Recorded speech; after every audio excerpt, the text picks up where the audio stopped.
Global real estate tycoon. Victor Blackwell made a decision that stunned Manhattan's elite social circles, sending his rebellious daughter Sophia to work on his childhood friend's organic farm in rural Vermont after she deliberately sabotaged a $600 million deal to spite him. No credit cards, no designer clothes, and nowhere to hide from honest labor. What began as punishment would transform not only Sophia's entitled worldview, but also heal a family fractured by wealth, ambition, and long-buried secrets. Before we jump back in, tell us where you're tuning in from, and if this story touches you, make sure you're subscribed, because tomorrow I've saved something extra special for you. Sophia Blackwell's stiletto heels clicked rhythmically against the marble floor of Blackwell Tower's executive lobby, turning heads as she strode toward the private elevator. At 24, she had perfected the art of commanding attention. Designer sunglasses perched on flawless skin, dark hair styled in waves that required 2 hours at Manhattan's most exclusive salon, and a silk jumpsuit worth more than most people's monthly rent. "Good morning, Miss Blackwell," said the security guard with practiced deference as he swiped his badge to summon her elevator. Sophia barely nodded in acknowledgement, too busy scrolling through her Instagram notifications. Another 1,000 followers overnight, thanks to her appearance at last evening's charity gala, where she'd arrived fashionably late, made a generous donation with her father's money, and left before the actual fundraising speeches began. The elevator whisked her to the 87th floor, where Eleanor, her father's executive assistant for over 15 years, waited with thinly veiled disapproval. "He's been expecting you for 30 minutes, Eleanor said, her professional smile strained. "Traffic was murder," Sophia replied, though her driver had texted Eleanor earlier reporting that Miss Blackwell had requested a detour to pick up her morning latte. "Is he in full dragon mode? Your father is concerned." Eleanor chose her words carefully. "The Winslow situation is serious." "When isn't he serious?" Sophia rolled her eyes, removing her sunglasses with theatrical flair. "Let's get this over with." Victor Blackwell stood at the floor-to-ceiling windows of his corner office, his commanding silhouette framed against the Manhattan skyline he had helped reshape with his developments. At 60, he maintained the physique of a man who refused to surrender to time, broad-shouldered, with silver hair cropped close to his scalp. When he turned to face his daughter, his steel-gray eyes revealed nothing. "You're late," he said simply. Sophia dropped gracefully into a leather chair, crossing her legs.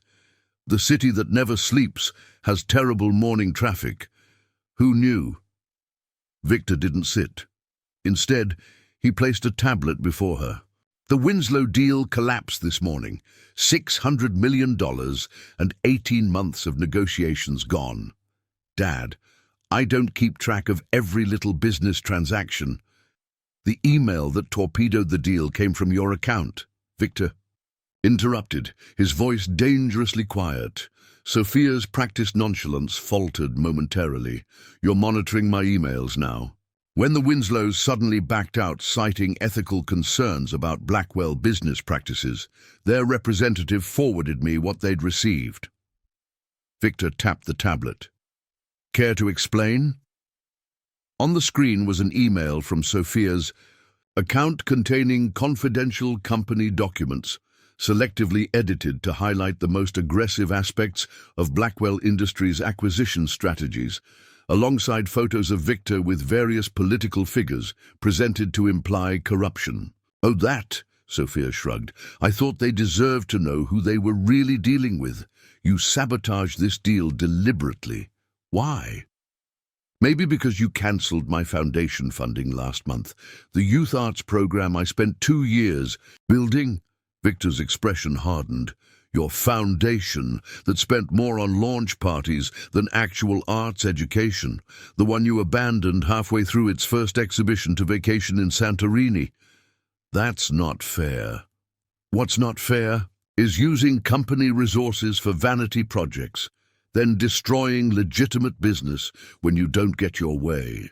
Victor moved behind his desk, suddenly looking weary. 300 jobs depended on that acquisition, Sophia.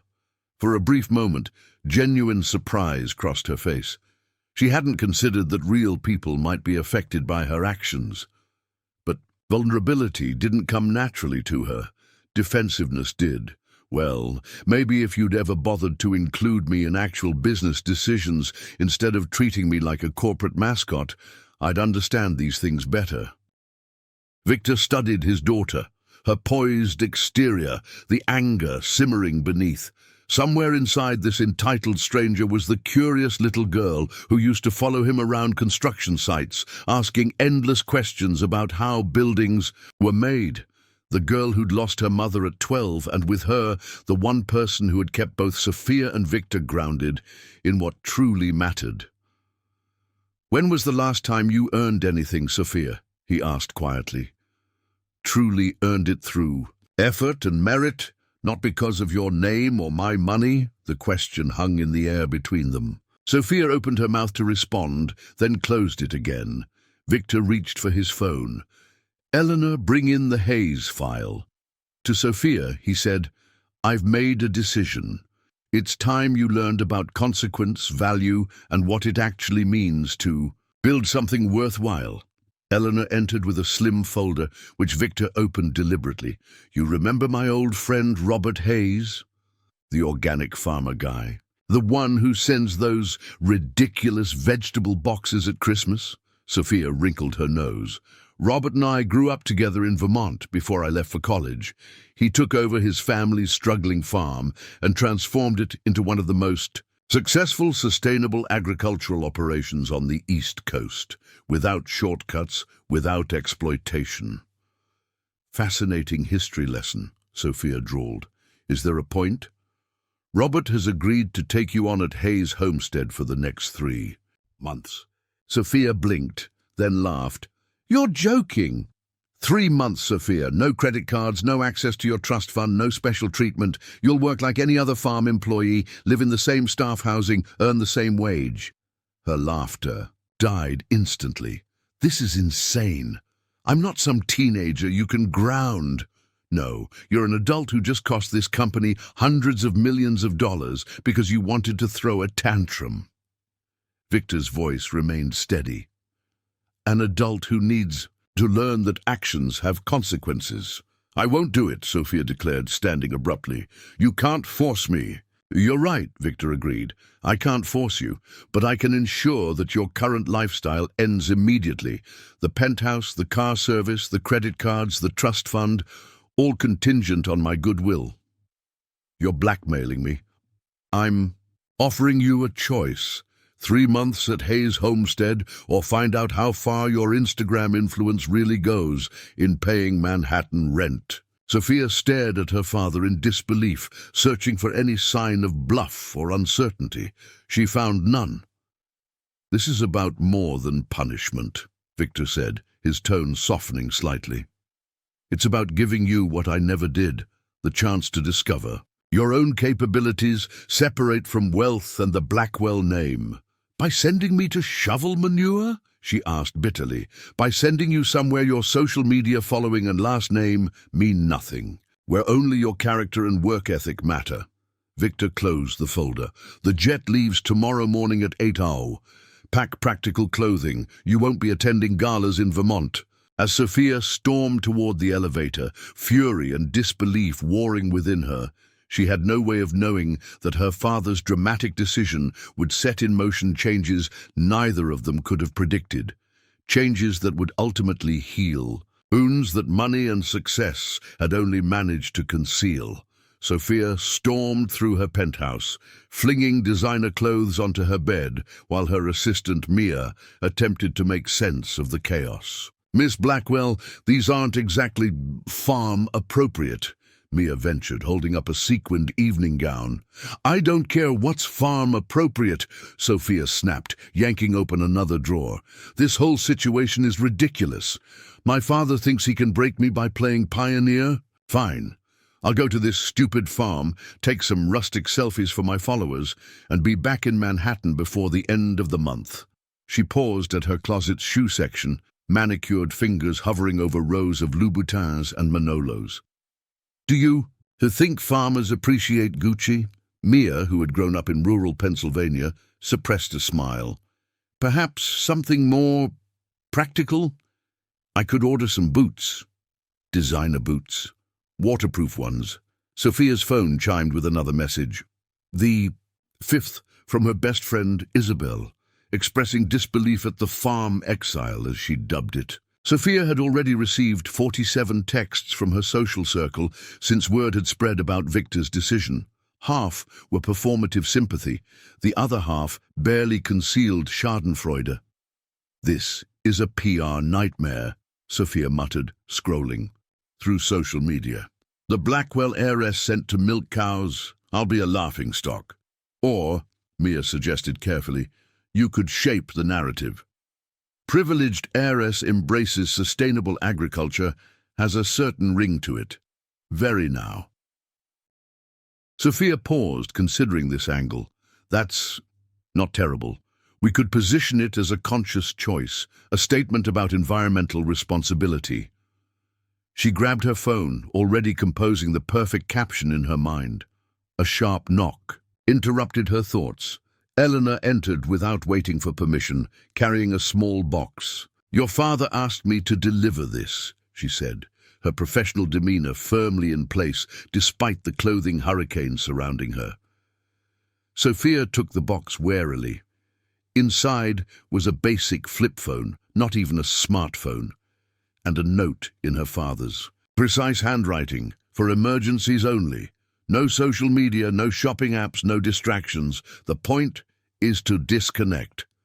You can't be serious, Sophia breathed, looking up at Eleanor in horror. No phone for 3 months? 3 months is nothing, Eleanor replied, her tone softening slightly. When I was your age, I spent a year teaching in a village with no electricity, let alone cell service. Well, I'm not you, Sophia retorted, dropping the basic phone back in its box as if it might contaminate her. And I'm not doing this. Eleanor studied her with unexpected compassion. Your father didn't tell me to say this, but he's not doing this to punish you, Sophia. He's genuinely worried about the path you're on. Worried about his company image, you mean? Worried about his daughter, Eleanor corrected. I've known Victor for 15 years. I've seen how he looks at those old photos of you as a child, the science fair projects, the model buildings you used to make. Ancient history, Sophia dismissed, though something in her expression flickered. Perhaps. But I think he believes. That girl is still in there somewhere. Eleanor moved toward the door, pausing briefly. The car will be here at 7 tomorrow morning. I'd suggest packing clothes you don't mind getting dirty. After Eleanor left, Sophia sank onto her bed, suddenly, exhausted. The confidence that had fueled her righteous anger was beginning to crack, revealing something uncomfortable beneath. The faintest inkling that perhaps she had gone too far this time. She glanced at the photo on her nightstand, one of the few she kept displayed. In it, a 12-year-old Sophia stood between her parents at a construction site, wearing a too large, hard hat and beaming with pride. Her mother, Elena, beautiful and vibrant, had her arm around Sophia's shoulders. Victor was actually smiling, pointing at the steel skeleton of what would become their most iconic building. 3 months after that photo was taken, Elena was diagnosed with the aggressive cancer that would take her life within a year. Sophia's gaze drifted to the contents of her open suitcases, thousands of dollars of impractical clothing that would be useless on a farm. With a sudden impulsive gesture, she swept everything onto the floor. Mia, she called, a new determination in her voice. We need to go shopping. For what, Miss Blackwell? Whatever people wear to farm. The Blackwell private jet touched down at a small regional airport in Vermont shortly after 9 a.m. the following morning. Sophia, who had deliberately stayed out until 3 a.m. at an exclusive club opening, nursed both a hangover and her wounded pride behind oversized sunglasses. As the plane taxied to a stop, she peered out the window, half expecting to see her father, waiting, perhaps having reconsidered this absurd punishment. Instead, a weathered pickup truck sat on the tarmac, so old and mud-splattered that its original color was a matter of speculation. Victor, seated across from his daughter, closed his laptop. It was the first direct attention he'd paid her during the flight, having spent the journey on business calls and emails. "We've arrived," he said unnecessarily. "That rust bucket is our ride?" Sophia asked, incredulous. "It looks like a tetanus infection on wheels. That rust bucket belongs to Robert's son, Ethan. He'll be your supervisor at the farm." Victor stood, straightening his impeccable suit. "I have meetings in Boston this afternoon, so I won't be staying. You're just dropping me off." Sophia couldn't keep the surprise from her voice.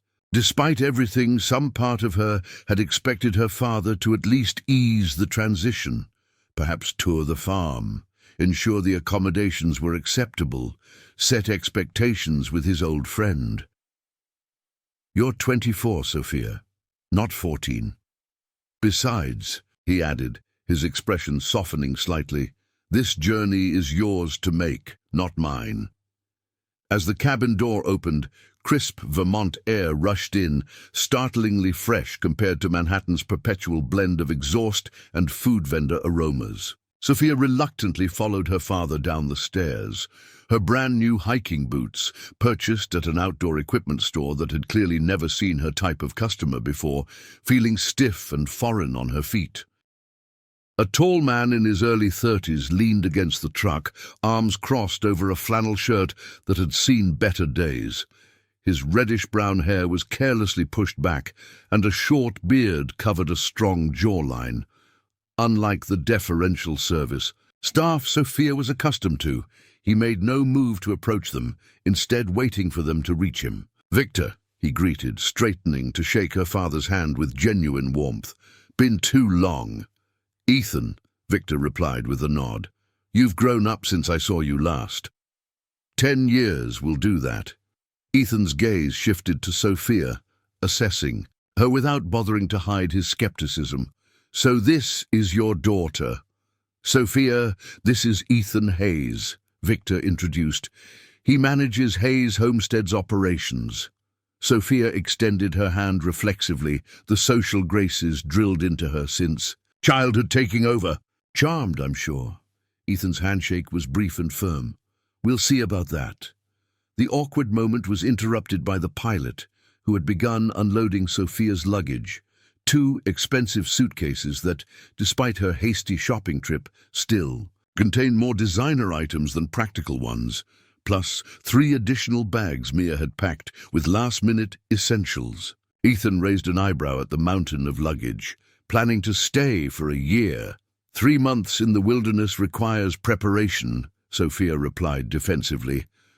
"We're a working farm, not a wilderness retreat," Ethan corrected, already loading her bags into the truck bed with considerably less care than she would have preferred. "And you'll be too busy to need outfit changes." Victor checked his watch. "I should get going if I'm going to make my meeting." He turned to Sophia, and for a moment she thought he might hug her. Instead, he placed a hand briefly on her shoulder. "Remember why you're here, Sophia. This isn't just about consequences. It's about opportunity." "Right," she muttered. "The opportunity to get salmonella from unwashed vegetables."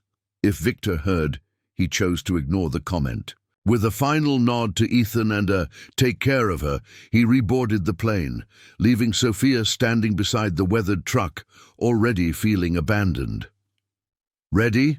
Ethan asked, opening the passenger door. The hinges creaked ominously.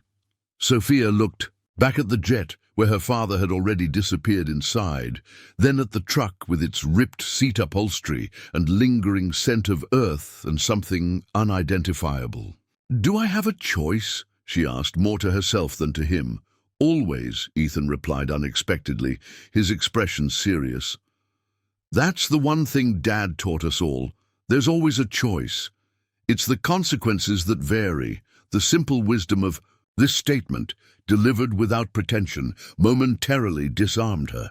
Sophia slid into the passenger seat without further complaint, though she couldn't resist adding, I'm surprised this thing even starts. This thing has been running for 20 years, Ethan said, as he turned the key, bringing the engine to life with a roar that suggested both power and the need for muffler attention. Some things are built to last, even if they don't look pretty anymore. As they pulled away from the airstrip, Sophia watched the jet grow smaller in the side mirror, taking with it her last connection to the life she knew. Ahead lay nothing but uncertainty and the vague shape of mountains in the distance, indifferent to her discomfort and the disruption that had thrust her into this unfamiliar world. What she couldn't possibly know was that the real disruption had only just begun. The truck rumbled down a winding country road, each pothole making Sophia wince as her body jostled against the worn seat. The landscape outside her window was distressingly pastoral, rolling hills, scattered farmhouses, and endless trees just beginning to show the first hints of autumn color. No skyscrapers, no boutiques, no crowds of people hustling between appointments and social engagements. So, Ethan said, breaking the silence that had stretched between them since leaving the airstrip, did Victor explain what you'll actually be doing at the farm? Manual labor as punishment, Sophia replied, scrolling through her smartphone out of habit before remembering it wouldn't connect to any network out here. Shoveling manure, picking vegetables, living like a peasant to teach me humility or whatever? Ethan's mouth twitched. That's one interpretation. Is there another? Hayes Homestead isn't some hobby farm, Sophia. We're one of the most successful organic operations in New England. 30 full-time employees, seasonal workers during harvest, educational programs for local schools, research partnerships with agricultural universities. Sophia glanced at him, surprised by the pride evident in his voice. And you run all this? Co-manage with my father, Ethan corrected.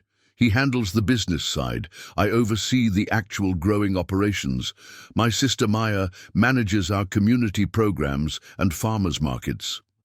A regular family enterprise, Sophia remarked, unable to keep the condescension from her tone. How quaint! Ethan's grip tightened slightly on the steering wheel. We supply organic produce to restaurants across New England, including 3 with Michelin stars in Manhattan. Ever eaten at Lumine? Sophia blinked in surprise. Lumine was among the most exclusive restaurants in the city, with a 6-month waiting list. I've been to the chef's table, she said, a reflexive status marker. Then you've eaten our heirloom tomatoes and specialty greens. Ethan turned onto a gravel road, a wooden sign announcing Hayes Homestead, Estendee 1897, marking the entrance. Whatever you're expecting, Sophia, this isn't it. As the truck crested a hill, Hayes Homestead came into view, and Sophia felt her preconceptions begin to crumble. Instead of the dilapidated farm she'd imagined, she saw a sprawling operation, with modern greenhouses, well-maintained buildings, and orderly fields stretching toward distant woods. Workers moved purposefully between areas, some driving small tractors, others tending to plants with practiced precision. Not exactly green acres, is it? Ethan asked, noting her expression. It's larger than I expected, Sophia admitted. Grudgingly, they pulled up beside a weathered but well-maintained farmhouse, 2 stories of classic New England architecture with a wide porch and blue shutters. A woman in her early 60s emerged, wiping her hands on an apron, her silver-streaked hair pulled back in a practical bun. That's my mother, Catherine, Ethan said as he parked. Fair warning, she doesn't suffer fools, but she's got the biggest heart in Vermont. Don't let her intimidate you. I dine regularly with Fortune 500 CEOs and global diplomats, Sophia replied haughtily.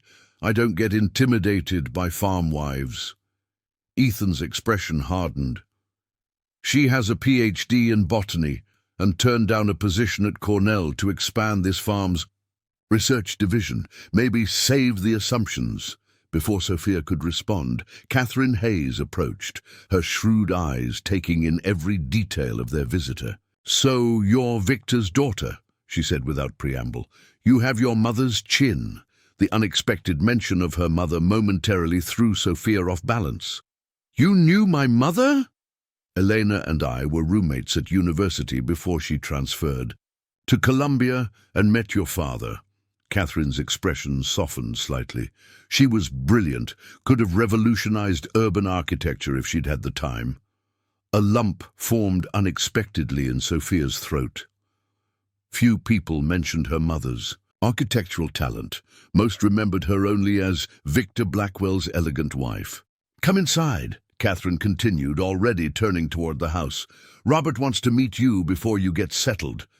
The farmhouse interior was surprisingly bright and spacious, with a blend of traditional elements and modern updates.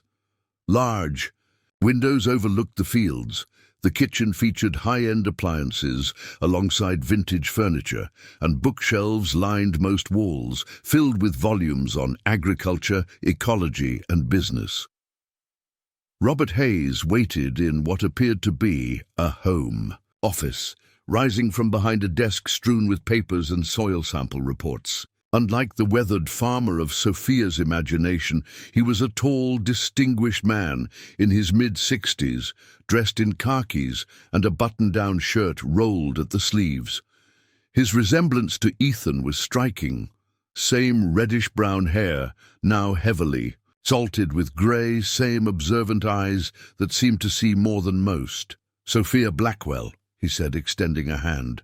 "Last time I saw you, you were wearing pigtails and demanding to know why the sky is blue." "Mr. Hayes," she replied automatically, her social training kicking in despite her resentment. "Thank you for accommodating me, Robert, please. And this isn't accommodation, it's intervention." Sophia stiffened. "I don't need an intervention. Your father thinks otherwise." Robert gestured for her to sit, which she did reluctantly. "Victor and I have been friends for 40 years. We grew up poor together, worked the same summer jobs, shared the same dreams of escaping our circumstances." He smiled faintly, "though we had very different ideas about what escape looked like." "My father escaped to build an empire," Sophia said, "and you stayed to grow turnips." If the jab offended him, Robert didn't show it. "Your father built physical structures, impressive ones. I built a living system that sustains communities, advances agricultural science, and yes, turns a healthy profit doing it. We chose different paths, but with the same fundamental goal, to create something meaningful." Catherine entered with a tray of iced tea, setting it on the desk before taking a seat beside her husband. "The difference," she added, "is that Robert's work requires him to recognize his dependence on others, the workers, the weather, the very soil itself. Success in his world demands humility, and my father lacks humility," Sophia challenged. "Victor has many admirable qualities," Robert replied diplomatically, "but he's spent 30 years in a world where money and power solve most problems. It's changed him from the young man I knew, and I suspect it's shaped your worldview as well." Sophia shifted uncomfortably. "So this is what, farm therapy? 3 months of dirt under my nails to cure me of affluenza?" Robert laughed, a warm, genuine sound. "Nothing so simplistic. This is about education, Sophia. Real education, not the kind you get in classrooms or corporate boardrooms. I have a business degree from a degree that taught you theories of business," Catherine interjected. "But did it teach you the value of work? The relationship between effort and outcome? The difference between managing assets and creating something from nothing?" Sophia fell silent, unsettled by the gentle precision of Catherine's assessment. "Here's how this will work," Robert continued. You'll start tomorrow at the bottom, just like any new employee. 5 days a week, standard 8-hour shifts, rotating through different areas of the operation to learn each aspect of what we do. You'll be paid our starting wage, $15 an hour. $15, Sophia repeated incredulously. My morning coffee costs almost that much. Then you'll learn to appreciate the true cost of things, Catherine remarked. You'll live in our staff housing, simple but comfortable accommodations that we provide for seasonal workers. You'll eat with the team, follow the same rules, and be evaluated on the same criteria as everyone else. And if I refuse, then you're free to leave, Robert said simply. We won't keep you against your will, but I suspect Victor has made the consequences of that choice quite clear. Sophia thought of her penthouse, her credit cards, her trust fund, all suspended until she completed this educational experience. What exactly am I supposed to learn from all this? She asked, unable to keep the bitterness from her voice. Robert leaned forward, his expression suddenly intent. The most valuable thing any person can learn, Sophia, what you're truly capable of when everything external is stripped away, the money, the name, the connections. Who are you without those things? What can you build with just your own 2 hands and the mind you were given? Something in his words resonated in an uncomfortable place inside her, touching on questions she'd buried beneath shopping sprees and social media validation. You'll have support, Catherine added more gently. Everyone here knows you're new to this work. They'll teach you, guide you, probably tease you a bit, but no one expects perfection, just effort and willingness to learn. Maya will show you to your accommodations, Robert concluded, as if everything was settled. Dinner is at 6 in the main hall. Work starts at 5 tomorrow morning. 5 in the morning, Sophia echoed, horrified. That's when I usually go to bed. Then tonight will be an early night, Catherine said with a hint of amusement. The vegetables don't wait for fashionable hours to need tending. As if on cue, a young woman appeared in the doorway, mid-20s, with her mother's sharp features softened by her father's warm eyes, her dark hair pulled back in a practical ponytail. She wore work boots, jeans, and a Hayes Homestead t-shirt, yet carried herself with unmistakable confidence. Maya, Robert introduced. This is Sophia Blackwell, Victor's daughter. She'll be joining us for the next 3 months. Maya's assessing gaze reminded Sophia uncomfortably of Ethan's. The worker housing is ready. I've put her in cabin 3. The casual way they discussed her placement, as if she were a shipment of produce to be stored properly, made Sophia's cheeks burn. I can hear you, you know, she snapped. I'm standing right here. Maya smiled, not unkindly. Oh, I know. Just not sure you've been listening. She gestured toward the door. Your luggage is already there, coming. With a last glance at Robert and Catherine, their expressions unreadable mixtures of challenge and something that might have been compassion, Sophia followed Maya out of the farmhouse and into her new reality. The Hayes family had orchestrated this intervention with the precision of a military operation, she realized. From the moment her father had announced her farm sentence, gears had been turning here in Vermont, preparing the ground not just for her arrival, but for whatever transformation they all seemed to expect. As they walked toward a cluster of small cabins at the edge of the property, Sophia felt a strange combination of resentment and something else. A reluctant curiosity about these people who lived such different lives, yet spoke with such certainty of purpose.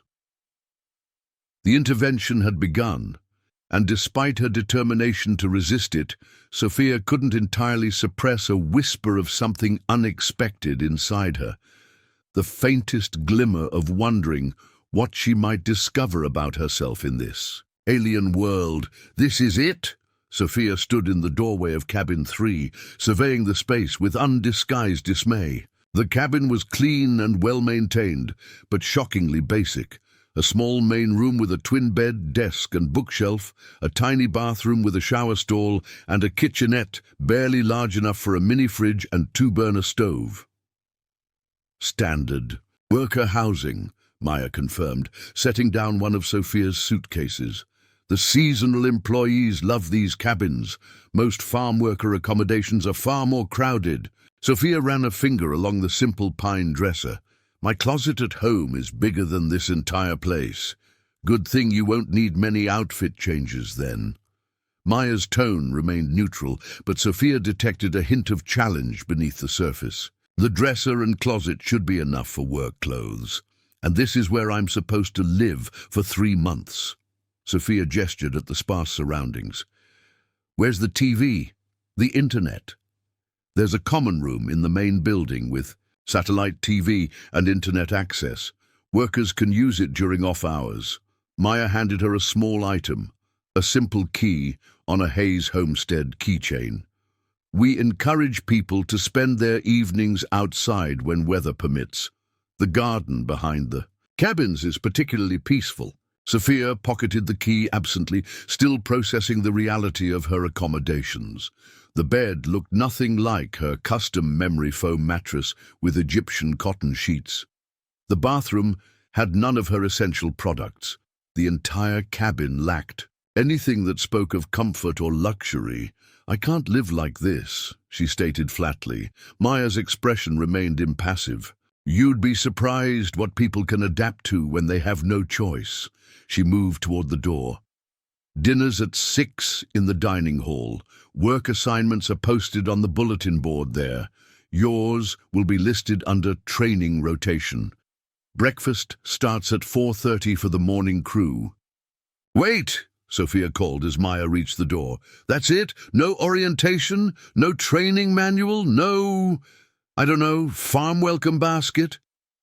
Maya turned back, a hint of amusement finally breaking through her professional demeanor.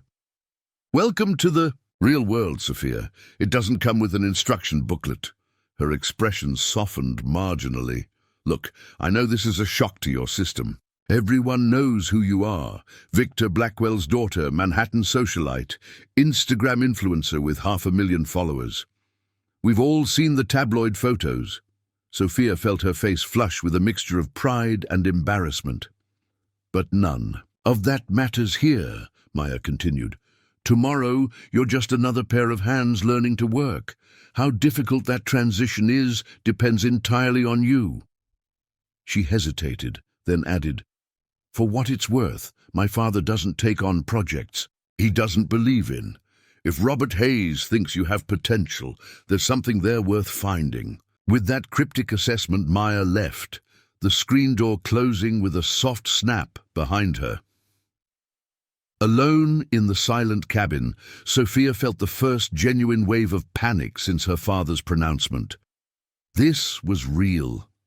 She was actually expected to live in this bare-bones cabin, wake before dawn, and perform manual labor for the next 3 months. The magnitude of what she had lost, her luxury apartment, her social standing, her carefully curated lifestyle, hit her with physical force. She sank onto the edge of the bed, which creaked under her weight, and pulled out her useless smartphone. The screen reflected her face, makeup still perfect from her morning application, but eyes wide with something approaching fear. On impulse, she switched to the basic flip phone her father had provided, finding a signal where her smartphone had none. Her finger hovered over the keypad. One call to her father and she could end this. She could accept whatever financial penalties he imposed. She could find an apartment, not her penthouse perhaps, but something comfortable. She could get a job. Surely someone would hire Victor Blackwell's daughter, if only for the publicity value. She could escape. But as she began to dial, another thought intruded. The disappointment in her father's eyes when he discovered her sabotage of the deal. The genuine respect in Robert's voice when he spoke of creating something meaningful. The way Catherine had mentioned her mother's architectural talent, a side of Elena Blackwell that had been overshadowed by her role as a billionaire's wife. With a frustrated growl, Sophia tossed the phone onto the bed. She wasn't ready to surrender yet. Victor expected her to fail, to come crawling back to Manhattan within days, humbled and desperate for her former lifestyle. Well, She wouldn't give him the satisfaction. She would stay, not because she believed in this ridiculous intervention, but to prove that Sophia Blackwell wasn't so easily broken. With renewed determination, she unzipped her suitcases and began the process of organizing her belongings in the limited space. Her designer clothes looked absurdly out of place, hanging in the simple closet. Her collection of expensive skincare products barely fit on the tiny bathroom shelf. Her jewelry, the few pieces she'd brought despite Mia's warnings, seemed almost offensive against the cabin's rustic simplicity. As she unpacked, Sophia tried to imagine how she would describe this experience to her friends back in Manhattan. Rustic charm, she would call it, getting back to basics, perhaps even research for a sustainability initiative. She would turn this exile into a narrative she controlled, an adventure, not a punishment. By 5:45, she had arranged the cabin as best she could, creating a semblance of comfort with the few familiar items she'd packed. She changed into what she considered casual attire, designer jeans that cost more than a week's salary for most Hayes employees, a simple white blouse, and the least impractical boots she had brought. Following a crude map Maya had left, Sophia made her way to the dining hall, a large timber-framed building near the center of the property. As she approached, the sounds of conversation and laughter spilled out through open windows. She hesitated at the entrance, suddenly aware that she was about to face a room full of strangers, people who worked with their hands, who had likely grown up in places like this, who might already know exactly who she was and why she had been sent here. For someone accustomed to making entrances at exclusive galas and charity events, this modest dining hall suddenly seemed far more intimidating. Drawing herself up to her full height and arranging her features into a mask of confident indifference, an expression she had perfected over years of navigating Manhattan's social scene, Sophia pushed open the door. The conversation didn't stop dramatically as she entered, but it definitely dimmed.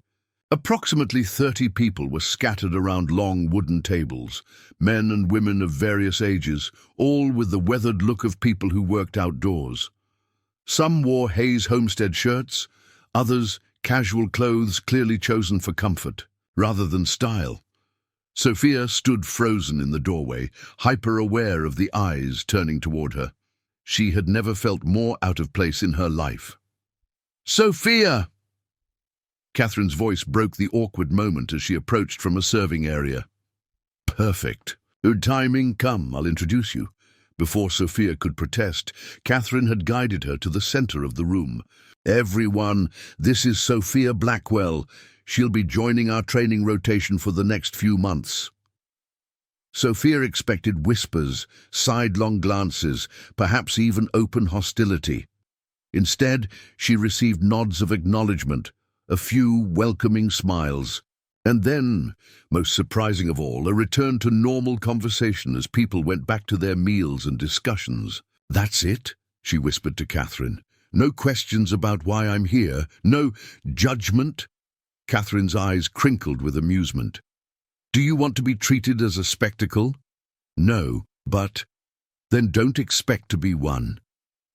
Catherine steered her toward the food line.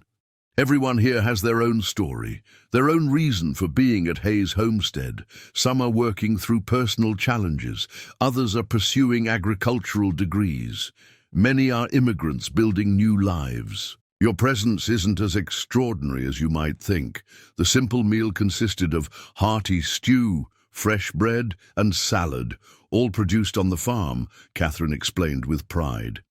As Sophia reluctantly filled her plate, she noticed Ethan and Maya sitting with a group of workers at a distant table, deep in discussion over what appeared to be field diagrams. "You won't be joining your family?" Sophia asked, as Catherine led her to a table where several younger workers sat. "The best way to learn about a place is from the people who do the everyday work," Catherine replied.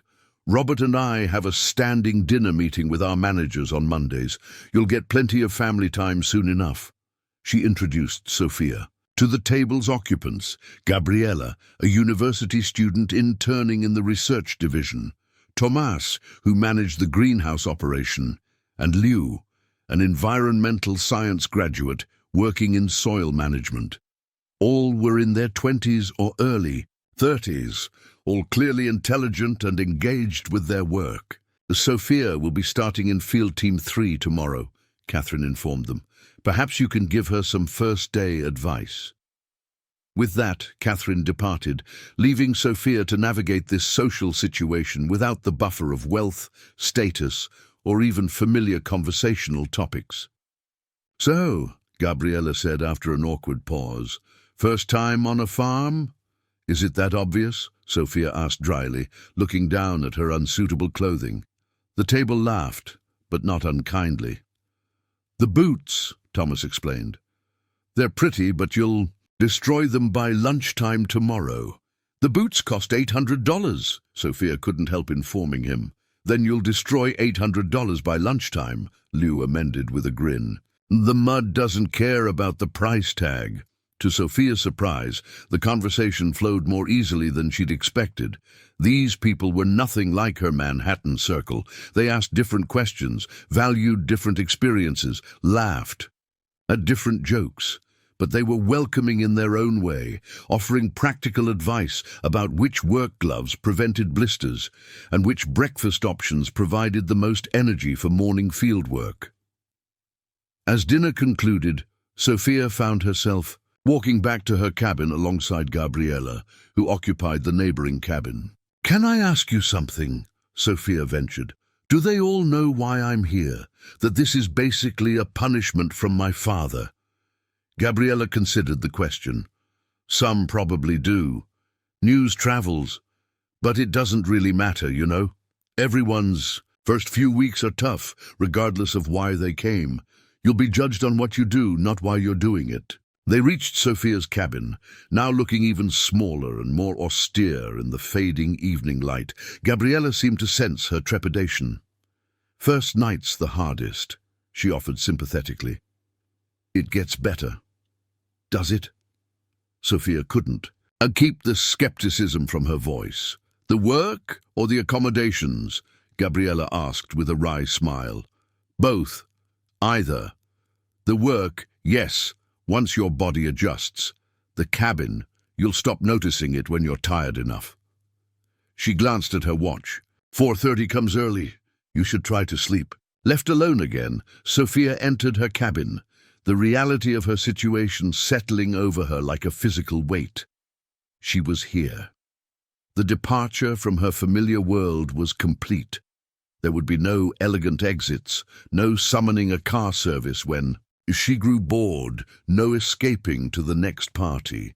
For the first time in her adult life, Sophia Blackwell had truly left her comfort zone, not for an exotic vacation or a carefully curated adventure, but for a genuinely alien experience she had no script for navigating. As she prepared for bed, setting the alarm for an unthinkable 4 a.m., Sophia found herself wondering if she would even recognize the person who emerged from this place 3 months from now. The thought was equally terrifying, and in some strange corner of her mind, she wasn't ready to acknowledge, intriguing. Sleep came surprisingly quickly, her body surrendering to the emotional exhaustion of the day. Her last conscious thought was that tomorrow, her first real day at Hayes Homestead, would reveal whether she was as fragile as her father believed, or whether there might be something more resilient beneath the polished exterior she had spent a lifetime perfecting. The shrill beep of Sophia's alarm jerked her from a deep sleep, momentarily disorienting her. The unfamiliar ceiling, the absence of city sounds, the firm mattress beneath her. For a few seconds, she couldn't remember where she was. Then reality crashed back. Hayes Homestead, Vermont, farm exile. 4 a.m., she groaned, checking the time. In Manhattan, she'd rarely seen this hour except from the other side, returning from a night out, not beginning a workday. The cabin was chilly, the autumn Vermont morning seeping through the simple walls. Sophia wrapped a blanket around Her shoulders as she stumbled to the small bathroom where her reflection in the mirror shocked her. Without her usual elaborate skincare routine, her face looked younger, more vulnerable. Her hair, usually styled to perfection, was flat on one side and wildly tousled on the other. "Get it together, Blackwell," she muttered to her reflection. "It's just a farm. How hard can it be?" Sophia showered quickly, the water pressure disappointingly weak compared to her rainfall shower at home. She dressed in what she considered appropriate work attire, the least expensive jeans she owned, still bearing a designer label. A dark sweater that wouldn't show dirt easily, and the boots that Thomas had warned would be destroyed by noon. Outside, the world was still dark, the sky a tapestry of fading stars, as the first hint of dawn lightened the eastern horizon. Lights blazed from the dining hall and various farm buildings. To her surprise, the property was already active, workers moving purposefully between structures, the distant sound of equipment starting up, voices calling greetings in the pre-dawn stillness. Inside the dining hall, Sophia found a hearty breakfast. Buffet of eggs, oatmeal, fresh bread, fruit and coffee. Workers filled their plates efficiently, many eating while reviewing notes or discussing the day ahead. The atmosphere was focused but not tense. These people knew exactly what they were doing and what was expected of them. Sophia hesitated at the food line, suddenly aware that she had no idea what to choose. How much energy would she need for whatever tasks awaited her? What would sustain her through a morning of whatever farm people did in the mornings? "First day jitters?" a voice asked beside her. Sophia turned to find Gabriella adding eggs to her plate. "Go for protein and carbs. You'll need the energy." "Thanks," Sophia murmured, following her advice and adding a generous portion of scrambled eggs to her plate. "Is it always this busy at this ungodly hour?" Gabriella laughed. "This is nothing. Wait until harvest season. We're up at 3 then." As they found seats, Sophia noticed a large whiteboard near the entrance covered with names and assignments in neat columns. Her own name was listed under Field Team 3, Training, with a note, "Report to Marcus at Northeast Fields, 5 a.m. "Who's Marcus?" she asked Gabriella between bites of surprisingly good eggs. "Field Team Supervisor. Tough but fair. He won't go easy on you for being a beginner, but he won't expect the impossible either." Gabriella checked her watch. "You should finish up. Northeast Fields are a 10-minute walk, and Marcus is strictly punctual." Following Gabriella's directions, Sophia made her way through the property as the sky gradually lightened. The scale of Hayes' homestead impressed her despite herself. Orderly fields stretched in all directions, some with rows of vegetables at various growth stages, others covered with crops she couldn't identify. Greenhouses glowed with interior lights, and a large modern barn housed equipment that looked far more sophisticated than the tractors she'd imagined. At the northeast fields, a group of about 8 workers had already gathered. They wore work in clothes, gloves, and Hayes homestead caps or bandanas. A tall man with dark skin and graying hair at his temples stood before them, checking a tablet. "Marcus?" Sophia approached hesitantly.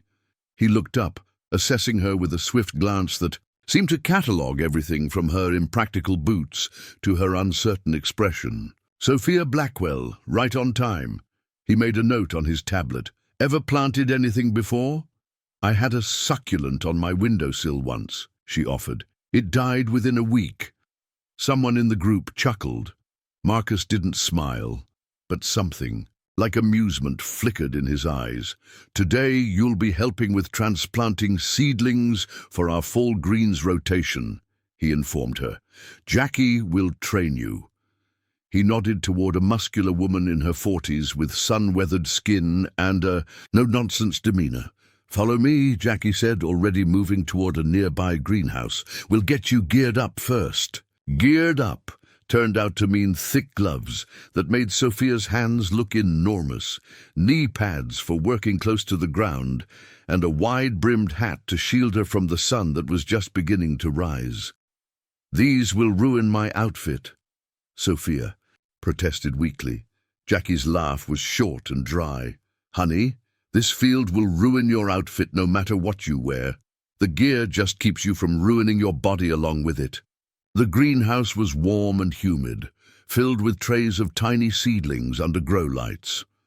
Jackie demonstrated the transplanting process efficiently, how to extract each delicate seedling from its starter tray, create the proper-sized hole in the prepared field beds, position the plant correctly, and gently firm the soil around it. "Each plant gets individual attention," Jackie explained. "Too shallow, they dry out and die. Too deep, they rot. Not enough space between them, they compete. And stay small. Planting is precision work." To Sophia's surprise, the demonstration was far more technical than she'd expected, with Jackie explaining soil composition, root development, proper watering techniques, and spacing calculations with the expertise of someone who clearly understood. "Plant biology on a scientific level, you know a lot about this," Sophia remarked as they carried trays of seedlings to the field. "BS in botany, minor in agricultural science," Jackie replied matter-of-factly. "Most of us here have some formal education in addition to practical experience. Robert doesn't hire people who just wing it with his crops." Outside, the team had already prepared long beds of dark, rich soil. Each person took a section, kneeling or crouching to begin the meticulous work of transplanting hundreds of tender seedlings.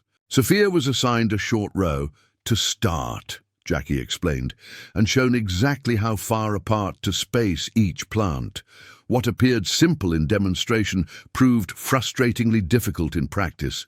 Sophia's manicured nails, even protected by gloves, caught awkwardly as she tried to manipulate the delicate plants.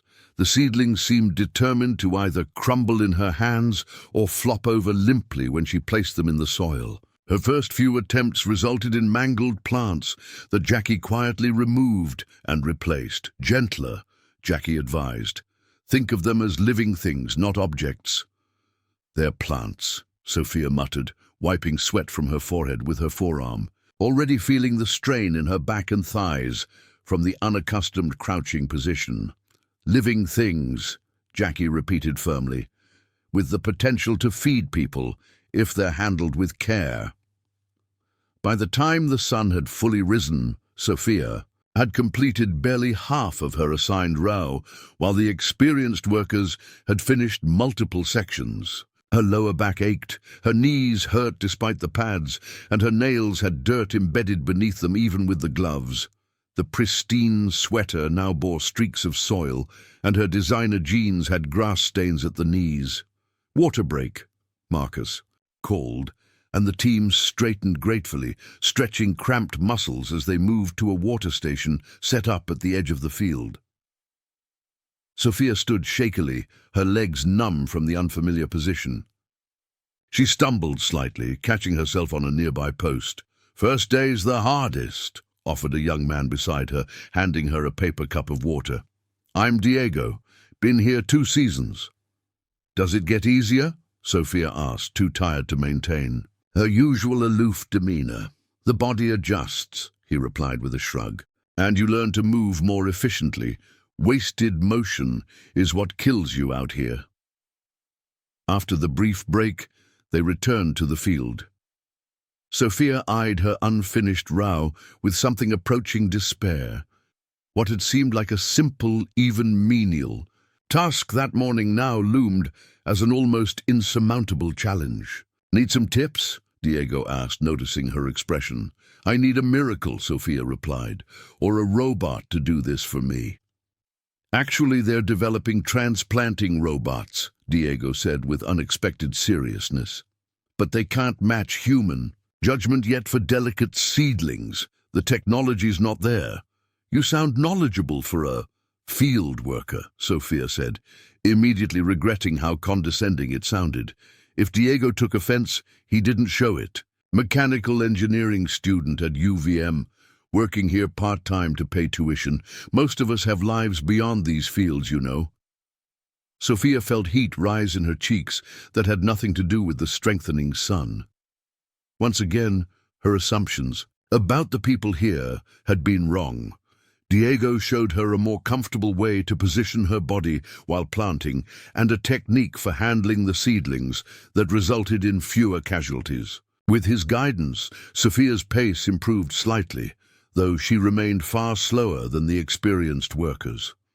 By mid-morning, when Marcus called for lunch break, Sophia had finished her row, the shortest by far, but complete nonetheless. She stood, her body protesting every movement, and surveyed her work. The tiny plants looked fragile and vulnerable in the freshly turned earth, but they were upright and properly spaced. She had created something, or at least helped living things find a new home where they could grow. It was a small accomplishment, practically microscopic compared to the business deals she'd been involved with in Manhattan. Yet it provided a strange, unfamiliar satisfaction. "Not bad for a first attempt," Marcus commented, inspecting her row. "Your spacing improved toward the end."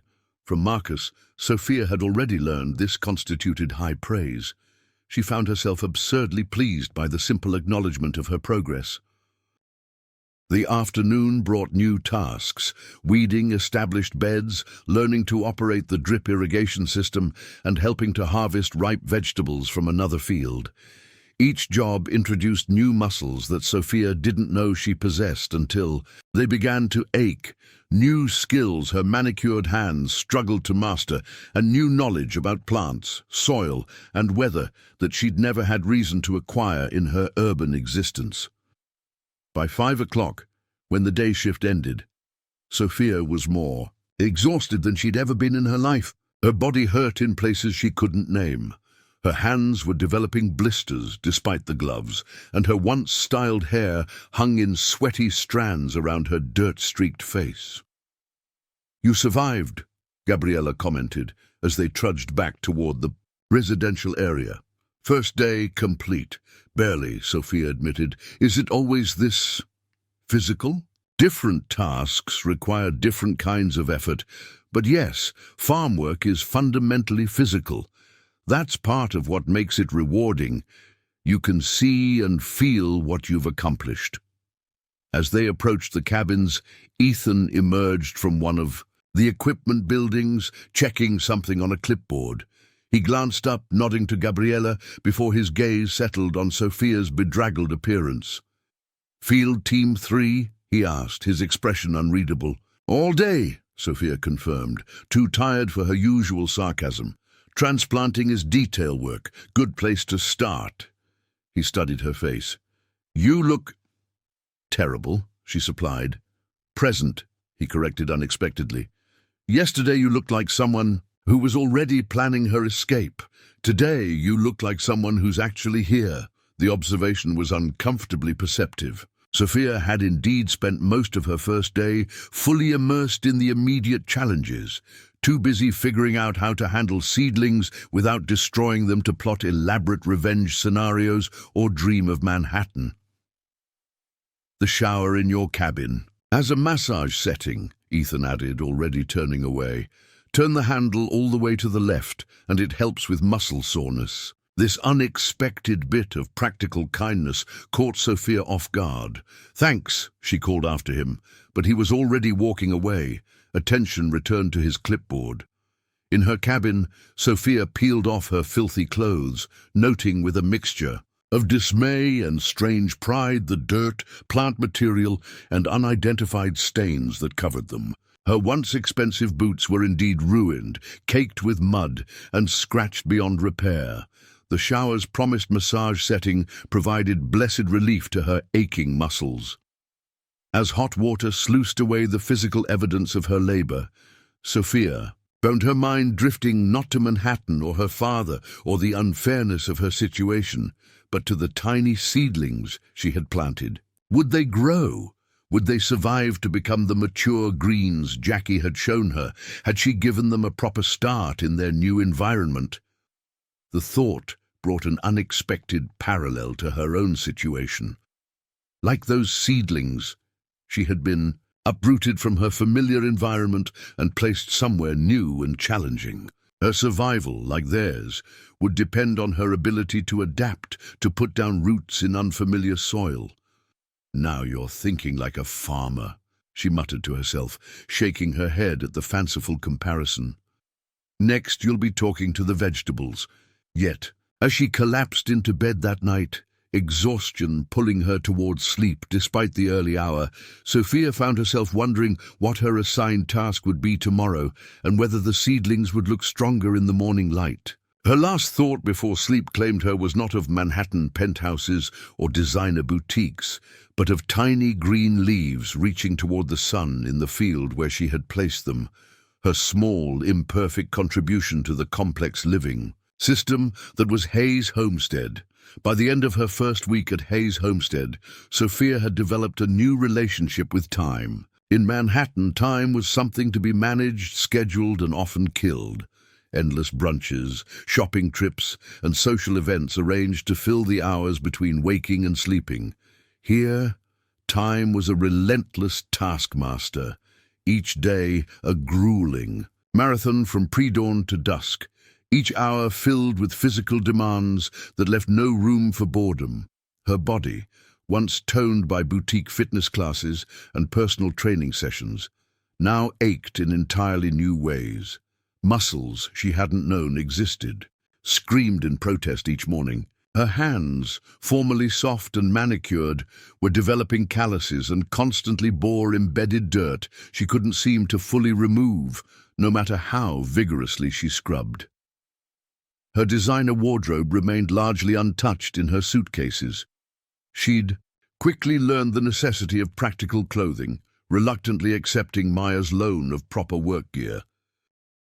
Friday evening found Sophia sitting on her cabin's tiny porch, nursing a cup of herbal tea and examining her blistered palms. She had spent the day in what the staff called rotation training, moving from one area of the farm to another. Harvesting in the morning, washing and packing produce midday, and helping repair fencing in the afternoon. Each task had introduced new challenges, new skills to fumble through, new opportunities to demonstrate her incompetence. "Those will toughen up," a voice observed. Sophia looked up to find Ethan standing at the edge of her porch, holding a small paper bag.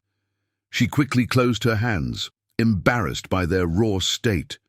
"Are you here to check on your investment?" she asked, summoning a shadow of her usual sarcasm despite her exhaustion. "Making sure the city girl hasn't collapsed from actual work." "Actually," he replied, unaffected by her tone, "I brought you these." He offered the bag. "From the medical supplies." Inside, Sophia found balm for her blisters, heavy-duty hand cream and athletic tape. "For tomorrow," Ethan explained, "you can tape the worst spots before they become open wounds." The unexpected kindness caught her off guard. "Thanks," she managed, uncertain how to respond to assistance that came without apparent judgment or condescension. Ethan remained where he was, hands in his pockets, studying her with that same unreadable expression she'd noticed during their first meeting. "How's it going? Honestly?" "Honestly?" Sophia considered deflecting, then sighed. "I'm terrible at everything. I'm too slow, too weak, and too ignorant about the most basic aspects of all this." She gestured toward the fields. "I spent an hour today trying to fix a section of fence that Diego repaired in 10 minutes. Did you eventually fix it?" "Yes, but then you weren't terrible, just inexperienced." Ethan leaned against the porch railing. "Everyone starts somewhere, Sophia. No one's born knowing how to plant seedlings or repair fencing. Your father probably was," she muttered. That drew a genuine laugh from Ethan. "My father grew up in Manhattan, just like you.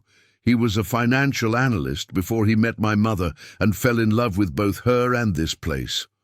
This revelation startled Sophia. Robert wasn't always a farmer?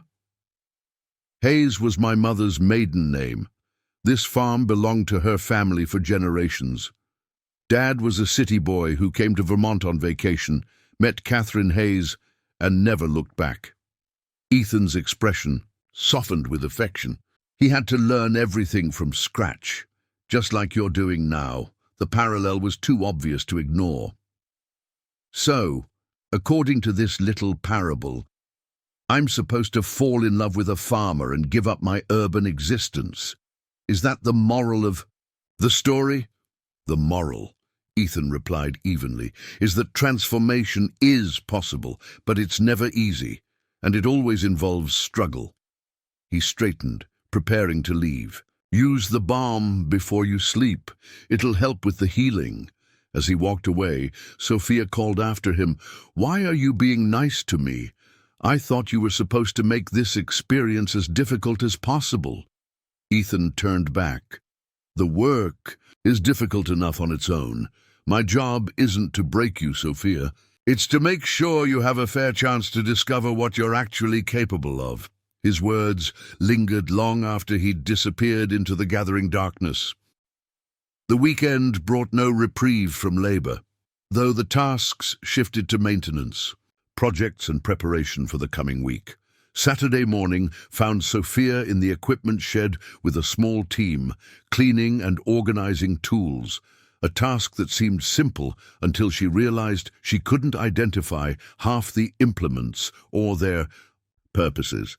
"That's a dibber," explained Carlos, an older worker with a patient demeanor, as Sophia held up a pointed wooden tool with confusion. "For making holes in the soil at a consistent depth. And that," he added, nodding to a curved metal instrument, "is a hori-hori knife, Japanese design, good for weeding, dividing plants, measuring depth." "There's so much equipment," Sophia marveled, surveying the vast array of specialized tools. "I thought farming was just, I don't know, throwing seeds in dirt and waiting." Carlos laughed, a warm, rolling sound.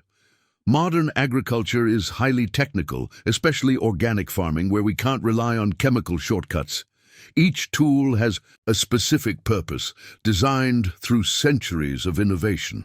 By lunchtime, Sophia's head was spinning with new terminology and knowledge. Her body still ached, but she found a strange satisfaction in organizing the tool wall, each implement hanging in its proper place, ready for use. It was a small accomplishment, but tangible, something she could see and touch, unlike the abstract achievements of her former life. Sunday's assignment brought a new challenge: the farm's educational program. Hayes Homestead ran weekend workshops for local families, teaching sustainable gardening practices and connecting people with the source of their food. Sophia was assigned to assist Maya with a children's group learning about composting. "I don't know anything about composting," Sophia protested when she saw the schedule, "and I'm not good with kids." "Perfect opportunity to learn both, then," Maya replied briskly, handing her a laminated instruction sheet. "Just follow my lead and remember, enthusiasm counts more than expertise with 8-year-olds. To Sophia's surprise, the workshop was actually enjoyable. The children's natural curiosity and lack of pretense were refreshing after a lifetime navigating social circles where every interaction was layered with calculation and judgment. When she confessed to the group that she was learning alongside them, one small girl patted her arm sympathetically and said, "That's okay, I'll help you." By the end of the session, Sophia had helped build a demonstration compost bin, learned about nitrogen and carbon balances, and received a slightly sticky, handmade thank you card from her young helper. As the families departed, Maya gave her an approving nod. "Not bad for someone who's not good with kids," she observed. Sophia tucked the card into her pocket. "They're less judgmental than adults." "Most people are less judgmental than you think," Maya replied. "We're usually too concerned with our own struggles to focus much on others' failures."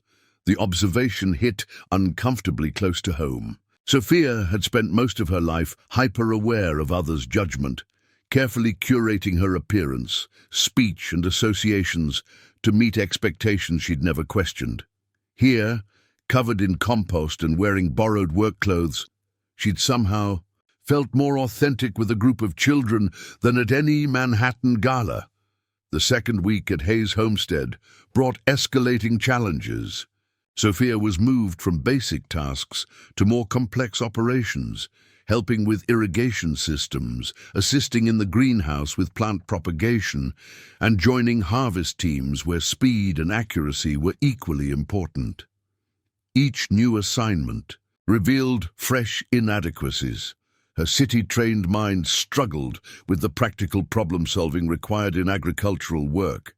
Her body, though gradually strengthening, still limited her effectiveness. Worst of all was the growing awareness of how much knowledge she lacked, not just about farming, but about the natural world in general. "What do you mean you can't tell the difference?" Jackie asked incredulously, when Sophia confused similar-looking greens during harvesting. "That's clearly mustard, not kale. Look at the leaf edges, the color variegation." "They're both green leaves," Sophia defended weakly. "So are poison ivy and spinach. But I wouldn't recommend mixing those up either," Jackie retorted, though her tone held more exasperation than malice. "You need to start paying attention to details." Wednesday brought rain, not the gentle showers Sophia was accustomed to in the city, but a relentless downpour that transformed the farm into a muddy obstacle course. To her dismay, work continued regardless of weather, with the team now wearing rain gear and boots as they fought to protect sensitive crops and prevent erosion on sloped fields. By mid-afternoon, Sophia was soaked despite her borrowed rain jacket, her hands numb with cold as she helped secure row covers against the driving wind. Misery overwhelmed her, bringing unexpected tears that mingled with the raindrops on her face. "I can't do this," she muttered, fumbling with a corner of fabric that kept tearing free in the wind. "I'm not cut out for this kind of life." "Neither was I at first," Diego said beside her, efficiently securing his section. "But humans adapt. We're good at that." "Some humans, maybe," Sophia replied bitterly. "I've been here almost 2 weeks, and I'm still the worst worker on every team." "You're comparing your Chapter 1 to everyone else's Chapter 20, Diego observed, moving to help with her struggling section. "That's not fair to yourself." By evening, when the rain finally subsided, Sophia had reached a crisis point. Exhausted, chilled, and deeply discouraged, she trudged back to her cabin, each step a deliberate act of will. Once inside, she stripped off her muddy outer layers and stood under the hot shower until the water began to cool, trying to thaw the cold that seemed to have penetrated her very bones. Wrapped in every layer of clothing she could find, Sophia sat on her bed and pulled out the emergency flip phone. One call to her father, and this ordeal could end. She could admit defeat, accept whatever financial penalties resulted, and return to a world where rain was something you watched through. Windows, not something you worked in until your fingers turned blue. She stared at the phone, thumb hovering over the keypad, imagining the conversation. What would she say? "I tried, but it was too hard. I'm not strong enough. I don't belong in this world." The stark truth was that she didn't belong, not in this place of physical labor and practical skills. She belonged in Manhattan, in the world of appearances and social currencies she understood. Yet the thought of returning as a failure, of confirming every low expectation her father had of her, sent a different kind of chill through her. A knock at her door interrupted her thoughts. Reluctantly, Sophia set down the phone and opened the door to find Catherine standing on her porch, holding a steaming mug and a thick woolen blanket. "May I come in?" she asked. Without waiting for an answer, she stepped inside, taking in Sophia's huddled form with a practiced eye. "Hypothermias. Nothing to mess with. Drink this, ginger tea with honey, the blanket's alpaca wool from our neighbor's farm. Sophia accepted both, wrapping the impossibly soft blanket around her shoulders and cradling the mug in her still cold hands. "How did you know?" Robert called from the fields. "Said you looked like you were at your breaking point." Catherine sat beside her on the bed. Everyone has one, you know, a moment when they seriously consider giving up. Did Robert have one? When he was learning to farm? Catherine smiled, the expression softening her usually composed features. "Many. The worst was during our first winter, when a blizzard took out half our greenhouse and nearly wiped us out financially. He stood in this very cabin. It was his office then, and stared at the phone for an hour, trying to decide whether to call his old firm and beg for his job back." "What stopped him?" Sophia asked, sipping the tea and feeling its warmth spread through her chest. "Not what. Who?" Catherine's gaze was steady. "He decided he'd rather fail at something meaningful than succeed at something that didn't matter to him. But more importantly, he realized he hadn't yet given himself a fair chance to succeed. The struggle was real, but it was too soon to determine the outcome." The parallel to Sophia's current situation was unmistakable. Catherine wasn't just sharing a story. She was offering perspective that cut through Sophia's misery with uncomfortable precision. "What if I'm just not suited for this kind of work?" Sophia asked, voicing her deepest fear. "What if I'm exactly what my father thinks, a spoiled socialite, with no real substance or capability?" "That's certainly the easier belief," Catherine acknowledged. "Failure due to inherent inability requires no further effort. It's a comfortable excuse to stop trying." Her bluntness stung. "That's not fair, isn't it? You've spent 2 weeks doing work you've never done before, using muscles you've never developed, applying knowledge you've never acquired. Of course you're struggling. The question isn't whether you're suited for this work. It's whether you're willing to push through the struggle long enough to find out what you're actually capable of." Catherine stood, moving toward the door. "Keep the blanket as long as you need it.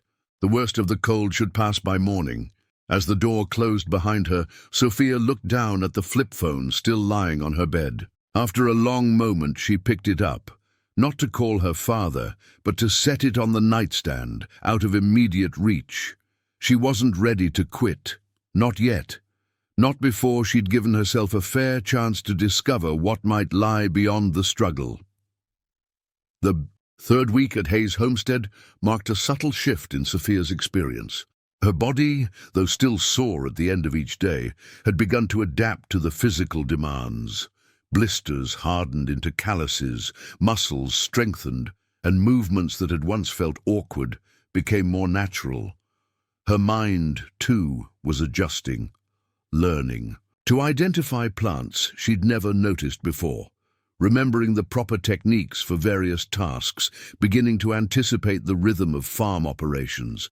She was far from proficient, but she was no longer entirely helpless either. This small progress brought an unexpected sense of pride that both confused and intrigued her. Monday morning, Sophia reported to the greenhouse complex where she found Maya checking seedling trays with meticulous attention. "You're with me today," Maya informed her, making a note on her clipboard. "We're transplanting the experimental crop varieties." "Experimental?" Sophia asked, pulling on the work gloves that had become as essential as her phone once was in Manhattan. Hayes Homestead partners with agricultural research programs, developing crops with natural resistance to disease and climate fluctuations, Maya explained, leading Sophia to a separate section of the greenhouse. These tomato varieties, for instance, are being bred to thrive with less water without sacrificing flavor or nutritional content. She stared at the phone, thumb hovering over the keypad, imagining the conversation. What would she say? "I tried, but it was too hard. I'm not strong enough. I don't belong in this world." The stark truth was that she didn't belong. Not In this place of physical labor and practical skills, she belonged in Manhattan, in the world of appearances and social currencies she understood. Yet the thought of returning as a failure, of confirming every low expectation her father had of her, sent a different kind of chill through her. A knock at her door interrupted her thoughts.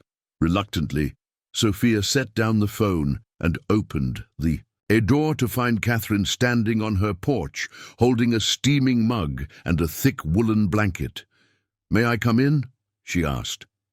Without waiting for an answer, she stepped inside, taking in Sophia's huddled form with a practiced eye. "Hypothermia's nothing to mess with. Drink this. Ginger tea with honey. The blanket's alpaca wool from our neighbor's farm." Sophia accepted both, wrapping the impossibly soft blanket around her shoulders and cradling the mug in her still cold hands. "How did you know?" Robert called from the fields. "Said you looked like you were at your breaking point." Catherine sat beside her on the bed. "Everyone has one, you know, a moment when they seriously consider giving up. Did Robert have one? When he was learning to farm?" Catherine smiled, the expression softening her usually composed features. "Many. The worst was during our first winter when a blizzard took out half our greenhouse and nearly wiped us out financially. He stood in this very cabin. It was his office then, and stared at the phone for an hour, trying to decide whether to call his old firm and beg for his job back." "What stopped him?" Sophia asked, sipping the tea and feeling its warmth spread through her chest. "Not what, who?" Catherine's gaze was steady. "He decided he'd rather fail at something meaningful than succeed at something that didn't matter to him. But more importantly, he realized he hadn't yet given himself a fair chance to succeed. The struggle was real, but it was too soon to determine the outcome." The parallel to Sophia's current situation was unmistakable. Catherine wasn't just sharing a story. She was offering perspective that cut through Sophia's misery with uncomfortable precision. "What if I'm just not suited for this kind of work?" Sophia asked, voicing her deepest fear. "What if I'm exactly what my father thinks, a spoiled socialite, with no real substance or capability?" "That's certainly the easier belief," Catherine acknowledged. "Failure due to inherent inability requires no further effort. It's a comfortable excuse to stop trying." Her bluntness stung. "That's not fair, isn't it? You've spent 2 weeks doing work you've never done before, using muscles you've never developed, applying knowledge you've never acquired. Of course you're struggling. The question isn't whether you're suited for this work. It's whether you're willing to push through the struggle long enough to find out what you're actually capable of." Catherine stood, moving toward the door. "Keep the blanket as long as you need it. The worst of the cold should pass by morning." As the door closed behind her, Sophia looked down at the flip phone still lying on her bed. After a long moment, she picked it up, not to call her father, but to set it on the nightstand, out of immediate reach. She wasn't ready to quit. Not yet. Not before she'd given herself a fair chance to discover what might lie beyond the struggle. The third week at Hayes Homestead marked a subtle shift in Sophia's experience. Her body, though still sore at the end of each day, had begun to adapt to the physical demands. Blisters hardened into calluses, muscles strengthened, and movements that had once felt awkward became more natural. Her mind, too, was adjusting, learning to identify plants she'd never noticed before, remembering the proper techniques for various tasks, beginning to anticipate the rhythm of farm operations. She was far from proficient, but she was no longer entirely helpless either.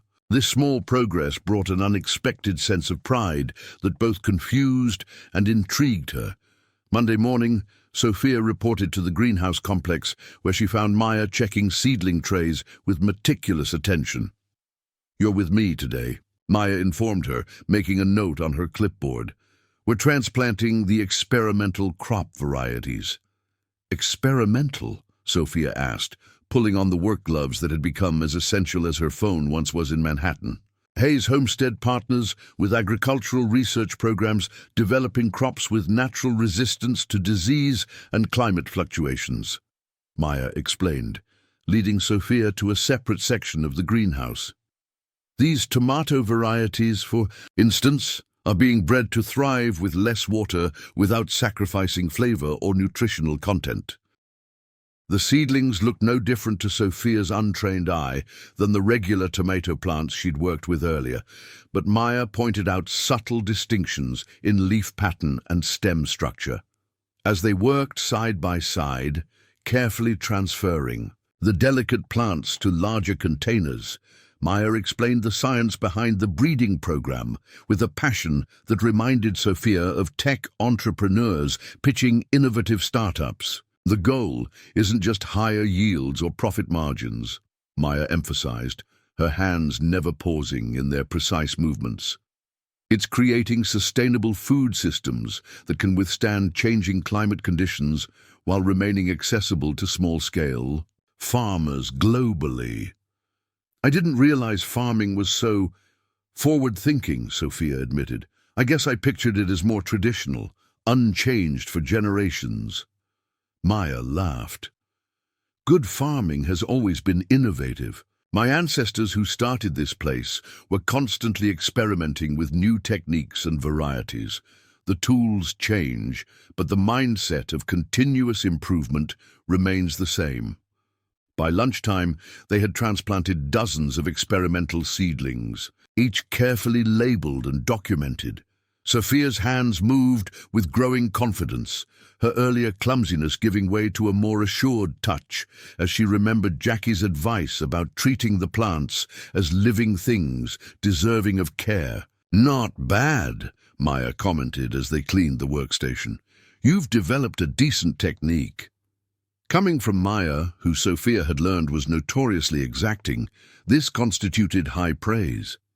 She felt a disproportionate glow of satisfaction at the simple acknowledgement of her improvement. "These experimental varieties," Sophia asked as they walked toward the dining hall, "how do you fund the research? Grants, partnerships with universities, some private investment?" Maya glanced at her curiously. "Why?" "Just wondering about the business model." Sophia's mind was running calculations, a habit from her business education that had lain dormant during her weeks of physical labor. "Seems like there would be significant development costs before any return on investment." "The ROI isn't always financial," Maya replied, "though these drought-resistant varieties could eventually translate to significant water savings and crop security for farms worldwide." Throughout lunch, Sophia found herself thinking about the greenhouse project, analyzing it from perspectives. Her business training had equipped her to consider market potential, scalability, funding structures. For the first time since arriving at Hayes Homestead, she felt on somewhat familiar ground, her education and experience lending her insights that might actually be valuable here. The afternoon brought a change in schedule. Robert himself appeared in the dining hall, approaching Sophia's table with purpose. "I need an extra pair of hands this afternoon," he announced. "You're with me." Curious and slightly apprehensive, Sophia followed Robert to his pickup truck. "Where are we going?" "Community outreach," he replied cryptically, starting the engine. "Part of what keeps Hayes Homestead sustainable isn't just our growing practices, but our relationships." They drove for about 20 minutes through winding Vermont roads until they reached a small elementary school on the outskirts of the nearest town. Children were gathered in a fenced area that appeared to be a recently constructed garden space, their excited voices carrying across the parking lot. "Twice a month, we help maintain the school's teaching garden," Robert explained as they collected supplies from the truck bed. "Part of our commitment to the community that supports us." Sophia trailed behind Robert as he greeted the children and their teachers with the easy familiarity of a regular visitor. The teaching garden was modest but well-designed, with raised Beds containing various vegetables and herbs, a small compost area, and child-sized gardening tools organized in colorful bins. "Everyone, this is Sophia," Robert introduced her to the eager faces. "She's learning about farming just like you are." "Are you a farmer too?" asked a small girl with pigtails and dirt-smudged cheeks. Before Sophia could deflect or explain her temporary situation, Robert answered for her. "She's part of our team at Hayes Homestead," he said simply, assigning her legitimacy she hadn't expected. For the next 2 hours, Sophia found herself immersed in the controlled chaos of 20 elementary school children learning to thin carrot, seedlings, identify beneficial insects, and properly water newly planted vegetables. To her surprise, she was able to answer some of their basic questions, drawing on knowledge she'd absorbed over the past weeks. "Look, I found a worm!" exclaimed a boy, holding up the wriggling creature with a mixture of disgust and fascination. "That's good," Sophia heard herself saying, echoing Jackie's lessons from the fields. "Worms aerate the soil and help break down organic matter. They're helpers in the garden." The boy considered this information solemnly before carefully returning the worm to the earth with newfound respect. "Thank you, worm," he whispered, causing Sophia to smile despite herself. As the session concluded, the school principal approached Robert and Sophia. "The garden program has made such a difference for our students," she told them. "Children who struggle in traditional classroom settings often thrive out here, and the fresh produce supplements our lunch program. Many of these kids don't have access to vegetables like these at home." Robert nodded. "That's why we do it. Food security starts with education." On the drive back to the farm, Sophia found herself reflecting on the afternoon's experience. "Those kids really love the garden," she observed. "Children have an innate connection to growing things," Robert replied. "Something many adults lose along the way." He glanced at her. "What did you think about the program?" "It's impressive," Sophia admitted. "But I'm curious about the economics. Does Hayes Homestead fund this outreach from operational profits?" Robert seemed pleased by the question. "Partially. We also wrote it into several grant applications for our educational initiatives. The school garden serves as a demonstration project for our community-based agricultural education model." "Have you considered corporate sponsorship?" Sophia asked, the ideas forming as she spoke. "There are tax advantages for businesses that support educational programs, especially those with environmental or health components. Private sector funding could help expand the model to more schools." Robert raised an eyebrow. "We've discussed it, but haven't had the bandwidth to pursue those connections. The corporate world operates on different networks than we typically access." "That's a network I understand," Sophia said, surprising herself with her enthusiasm. "I could—" She stopped abruptly, realizing she was speaking as if her presence at Hayes Homestead extended beyond her 3-month sentence. Robert didn't comment on her hesitation, merely nodding thoughtfully as they pulled back onto the farm property. "Something to consider," was all he said. That evening, as Sophia sat on her cabin porch watching the sunset paint the distant fields in gold and amber, her mind kept returning to the school garden and the potential she saw there, not just for the children's education, but for expanding Hayes Homestead's impact through partnerships she was uniquely positioned to facilitate. For the first time, she found herself thinking not about escaping the farm, but about what she might contribute to it. The following morning brought unexpected news. Ethan found Sophia at breakfast, his expression unusually tense. "Change of plans today," he informed her. "The Weather Service issued a severe storm warning, possible flash flooding in the next 24 to 48 hours. We need all hands preparing the vulnerable areas." The dining hall buzzed with focused energy as Robert addressed the assembled workers, distributing tasks with military precision. Teams were assigned to secure greenhouses, protect young crops with temporary shelters, position sandbags near low-lying fields, and move sensitive equipment to higher ground. Sophia, you'll work with Ethan's team. On the eastern fields, Robert announced, that area is most vulnerable to the creek overflow. The urgency of the situation created a strange sense of equality among the workers. Everyone, from seasoned staff to trainees like Sophia, faced the same opponent in the coming storm. Experience mattered, certainly, but so did every available pair of hands. Sophia found herself loading sandbags onto a truck, working alongside Diego and two other team members whose names she had only just learned. The physical labor was demanding, but the shared purpose gave it meaning beyond the mere completion of tasks. "We lost nearly an acre of crops in the last major flood," Diego explained as they worked. "The eastern fields are fertile precisely because they're in the floodplain, but that makes them vulnerable when the creek rises." By mid-afternoon, dark clouds had begun gathering on the horizon, and the air held that peculiar stillness that often precedes significant weather events. Ethan's team had positioned hundreds of sandbags along the critical boundaries where the creek might overflow, but they were racing against the clock to complete the temporary berms before the rain began. "We need more bags on the northern corner," Ethan called, checking the developing defensive line with a critical eye. "The water always hits hardest there when it comes around the bend." Sophia and Diego loaded the truck again, muscles burning from the repetitive lifting.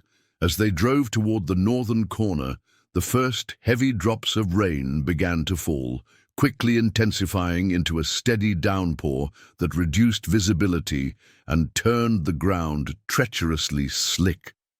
Working in the deteriorating conditions, Sophia felt nothing like the pampered socialite who had arrived at Hayes' homestead nearly 3 weeks earlier. Soaked to the skin despite her rain gear, mud-splattered and straining under the weight of the sandbags, she focused entirely on the immediate task, placing each bag precisely where Ethan directed, creating a barrier that might mean the difference. Between saved crops and devastating loss, the storm intensified as evening approached, but the team continued working by the headlights of trucks and portable lamps. Wind-driven rain lashed at them from all directions, making communication difficult and progress painfully slow. "That should hold, unless the creek rises more than 3 feet, Ethan finally declared, surveying their completed work with cautious satisfaction. "Nothing more we can do until morning except monitor the levels." As they prepared to return to the main complex, a shout from the darkened field drew their attention. One of the workers was pointing toward the creek, where the water had already risen dramatically, surging against the newly placed sandbags with alarming force. The upstream dam must have started emergency release, Ethan realized, his expression grim.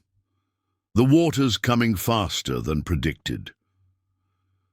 Before anyone could respond, a section of the temporary berm suddenly gave way, water immediately pouring through the breach and flowing toward the unprotected crops beyond. "We need to redirect it now or we'll lose the entire eastern section," Ethan shouted over the storm's roar, already moving toward the breach. Without hesitation, Sophia found herself running alongside him, driven by an instinct that bypassed conscious thought.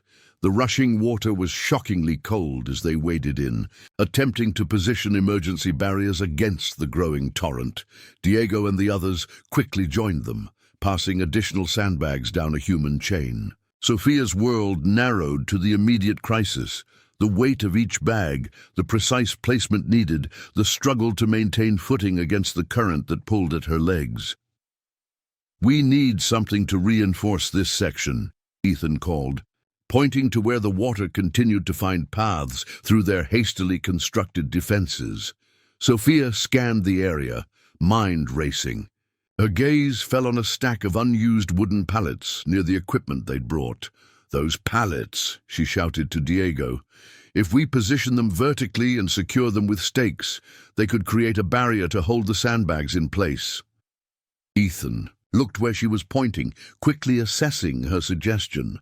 It might work, let's try it. The improvised solution proved effective. With the pallets creating a structural backbone, the sandbags formed a more stable barrier, gradually slowing the water's advance until the breach was contained.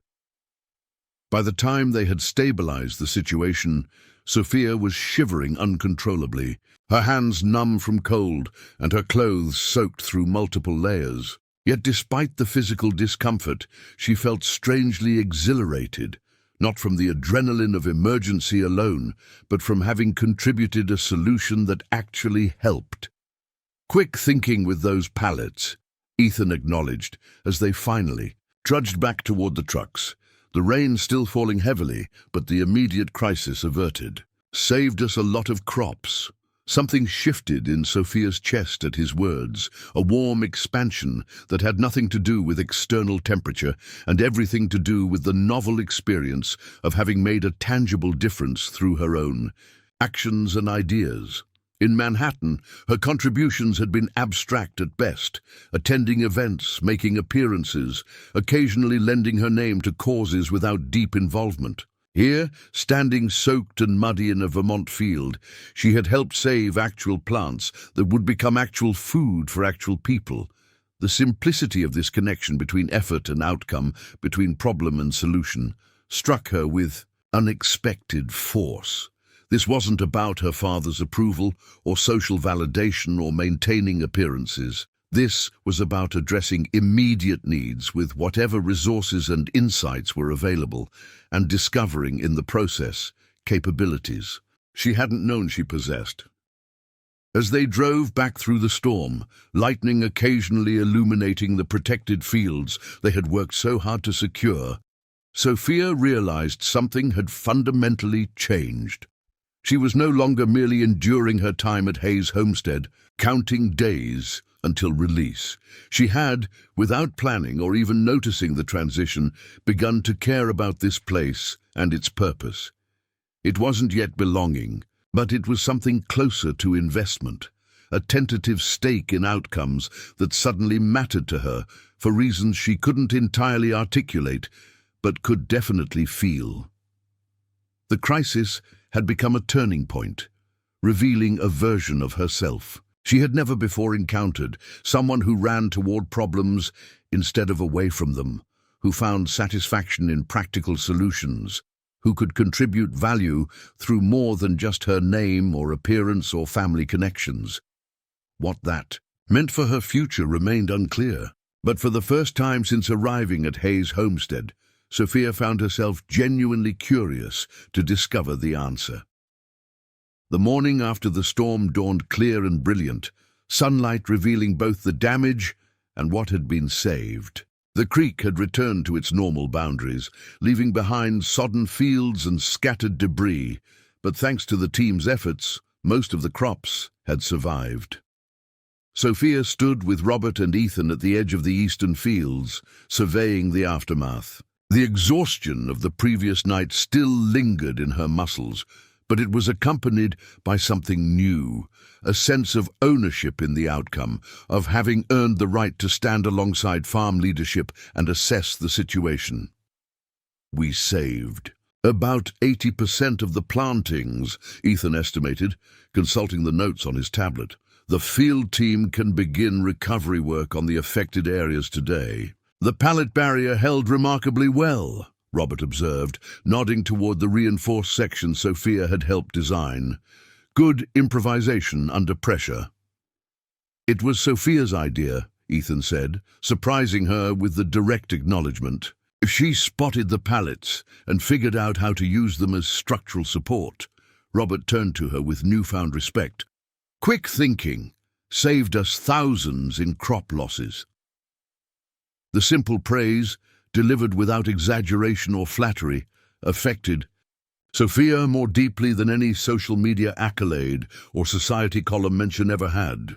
This recognition was based on actual contribution, not her name or appearance or family connections. I just saw what was available and made a connection, she said, uncomfortable with yet strangely hungry for this new kind of validation. That's "What good farming is," Robert replied. "Using available resources to solve immediate problems. Nothing fancy, just practical solutions applied at the right moment." As they walked the property, assessing damage and planning recovery efforts, Sophia found herself fully engaged in the discussion, offering observations and occasionally suggesting approaches based on what she'd learned in her weeks at the farm. Some of her ideas were accepted, others gently corrected, but all were taken seriously, evaluated on their merit rather than dismissed because of her novice status. Back at the main complex, Catherine was coordinating teams and resources with the efficiency of a seasoned CEO. She looked up from her clipboard as they entered, her shrewd gaze taking in Sophia's mud-stained clothes and newly confident posture. "I hear you became our flood control engineer last night," she remarked with the hint of a smile. "Hardly," Sophia demurred, "just trying to help." "Help you did," Catherine assured her. "The eastern fields produce our highest value crops.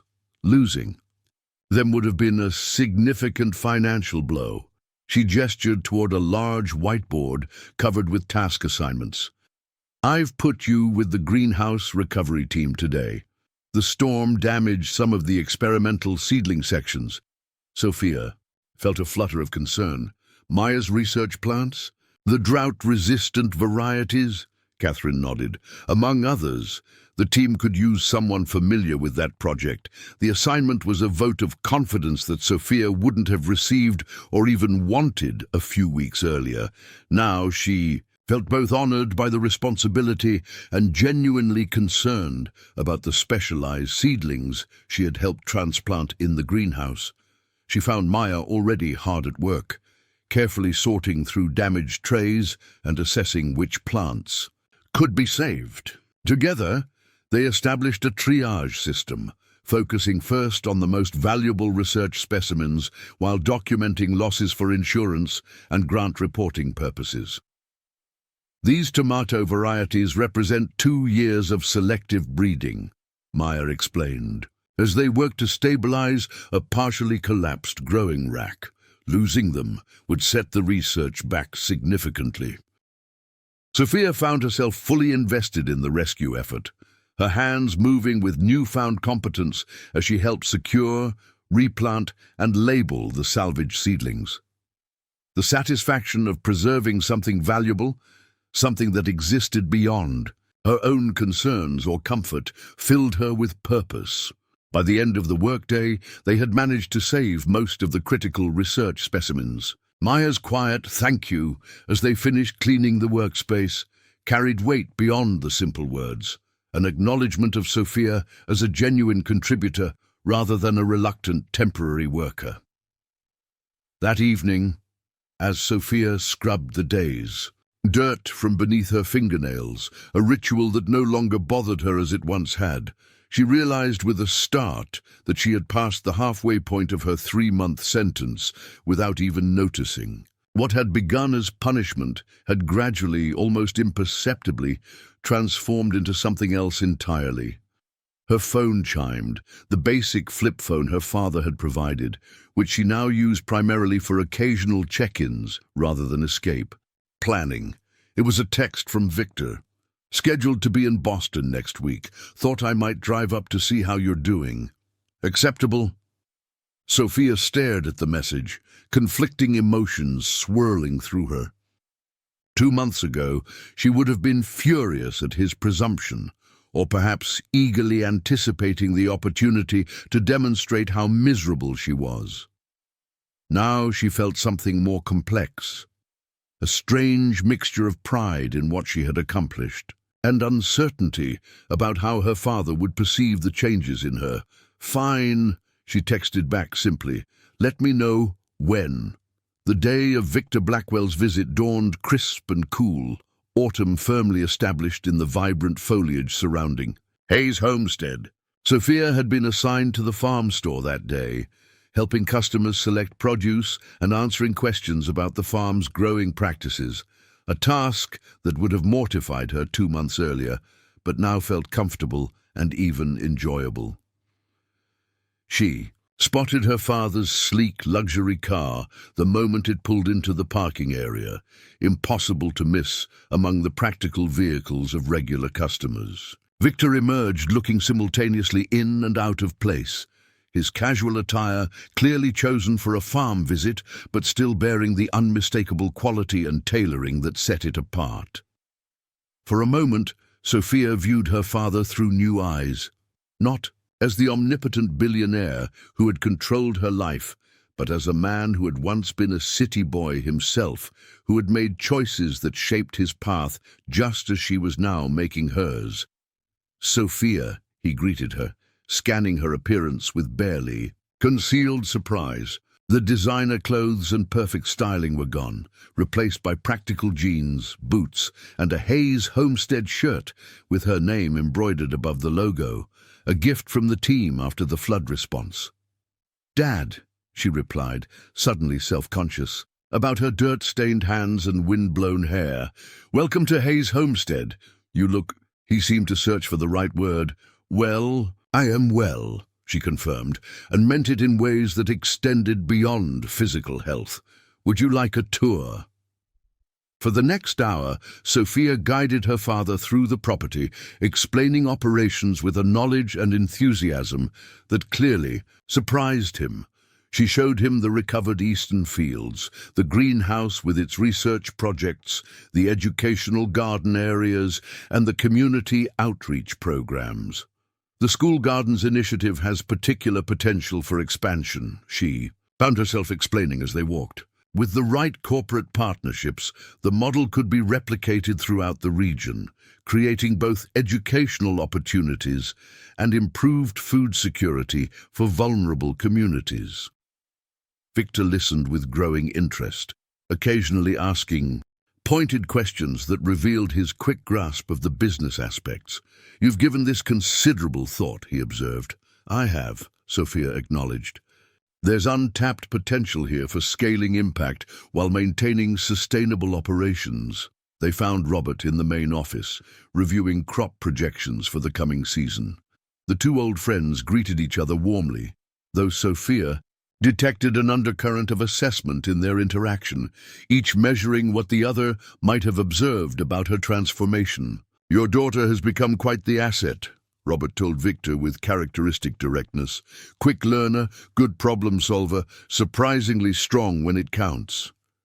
"Is that so?" Victor's gaze shifted to Sophia, something like genuine pride flickering across his features. "She saved our experimental crops during the flood recovery," Robert continued, "and she's brought valuable insights to our community outreach planning." The praise, delivered matter-of-factly rather than as performance for her father's benefit, warmed Sophia unexpectedly.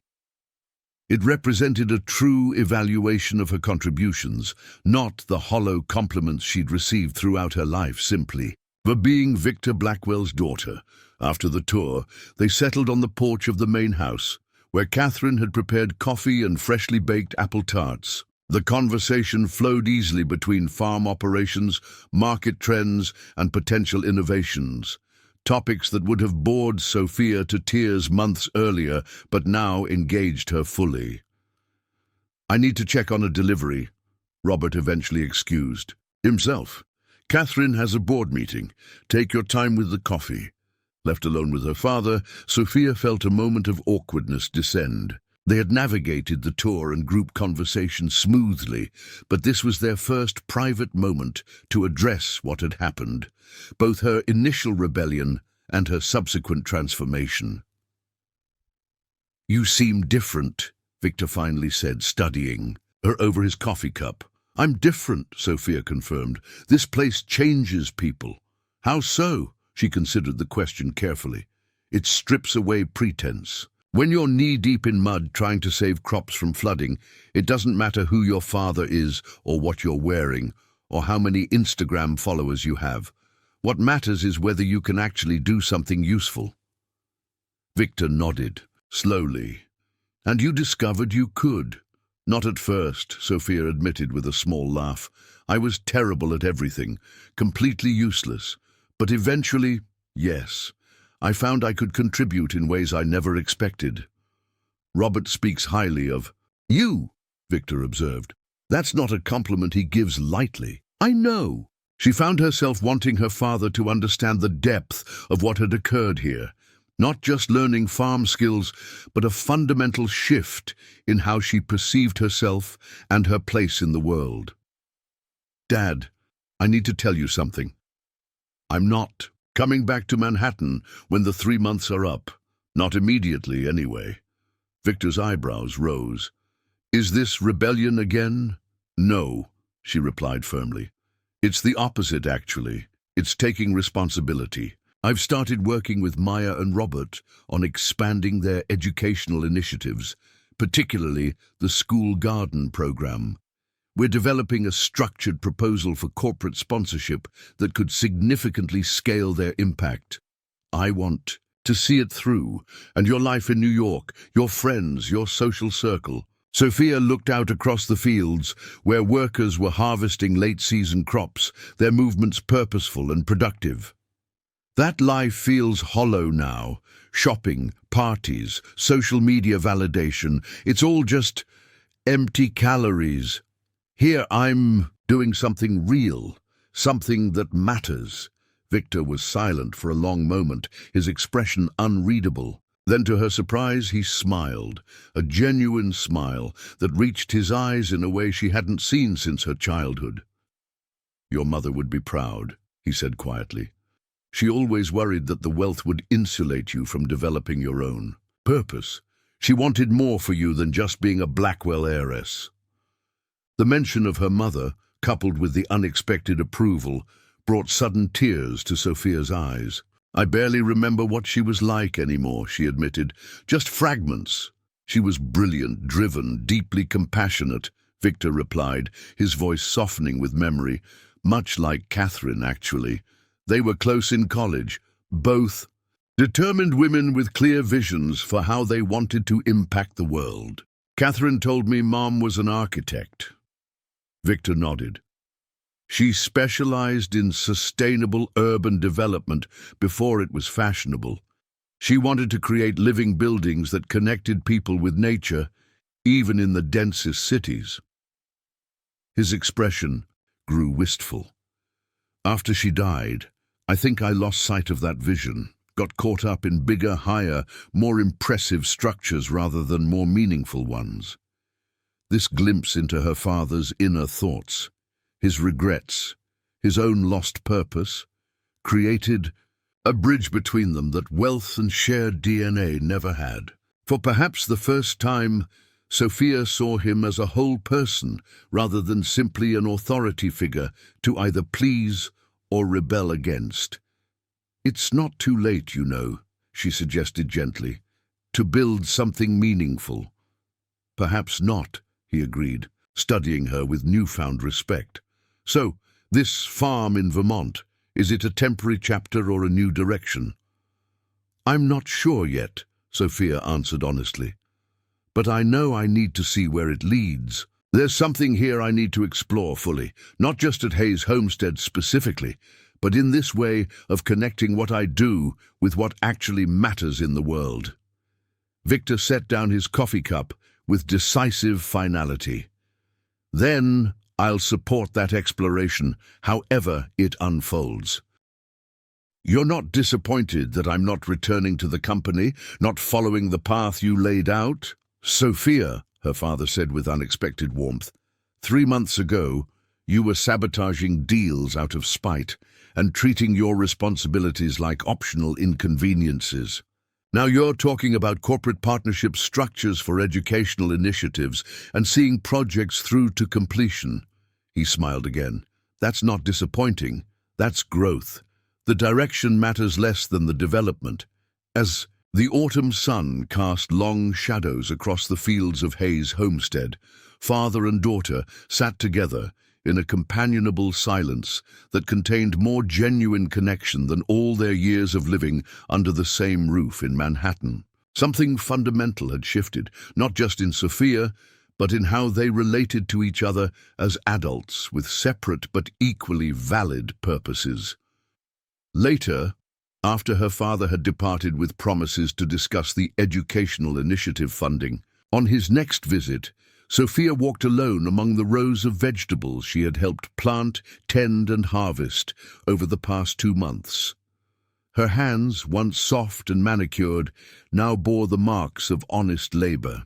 Her mind, once occupied with social status and appearances, now buzzed with ideas for meaningful projects and sustainable systems. The transformation wasn't just about trading designer clothes for work boots or penthouses for cabins. It was about discovering a version of herself she'd never known existed, someone capable, resilient and purposeful. Someone who could create value through her own efforts rather than merely consuming what her privilege provided. As evening settled over the farm, Ethan approached, clipboard in hand. "Planning meeting for next season's rotations," he explained.